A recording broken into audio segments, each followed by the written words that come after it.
Today, I will be going over two questions about mathematical reasoning. The first one involves the use of substitution. So we can see three unknown variables here: the star, the triangle, and the heart. There are three equations. The star plus the triangle plus 2 hearts equals 23. The triangle plus 1 heart equals 12. And a star plus a triangle equals 9. The question asks, what is the value of the star? With some answers. Okay, so to do this, we can see one glaringly obvious thing.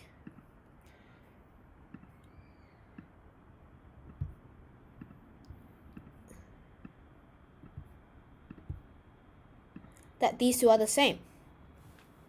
And from here, we can actually substitute this equation into this bigger equation, resulting in an equation that looks something like this.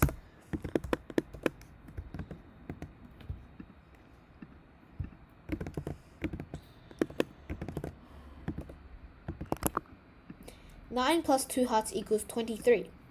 And from there, we can find out what the heart is, because we only have one unknown variable left. 2 hearts would equal 23 minus 9 equals 14, and therefore 1 heart would equal 7. Now that we know that a heart equals 7, we can substitute this value into this equation. A triangle plus a heart equals 12. Also the same as a triangle plus 7 equals 12. Thus, we know that a triangle is actually equal to 5. And from there, we can figure out the value of the star. A star plus a triangle equals 9. The same as a star plus 5 equals 9, resulting in a star being worth 4, which is answer D.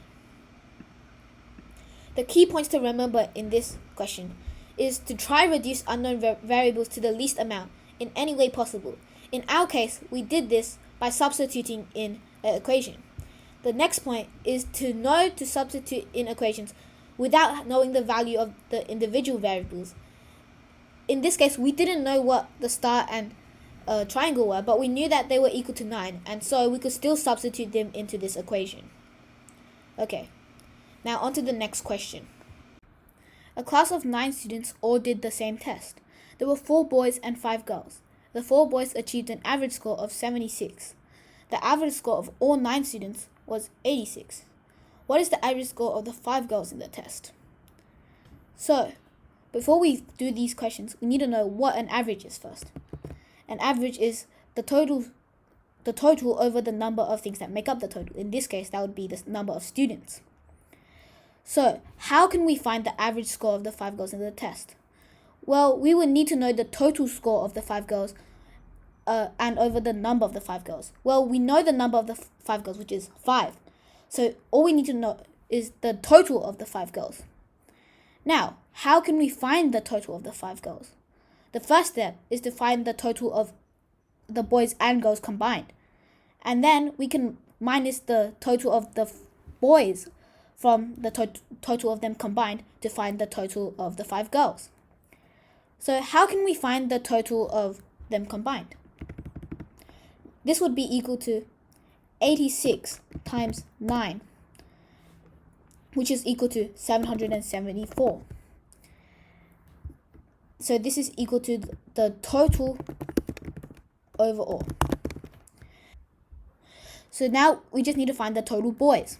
The total boys would be equal to 76 times 4, which is equal to 304. Now that we know the total overall and the total boys, we can find the total of the 5 girls, equal to 774 minus 304, equal to 470. Now we can substitute these numbers into this formula. We know that the total is 470 and the number of girls is 5. Therefore, the average would be 470 divided by 5, 94. And there we have it. The answer is 94, which would be D.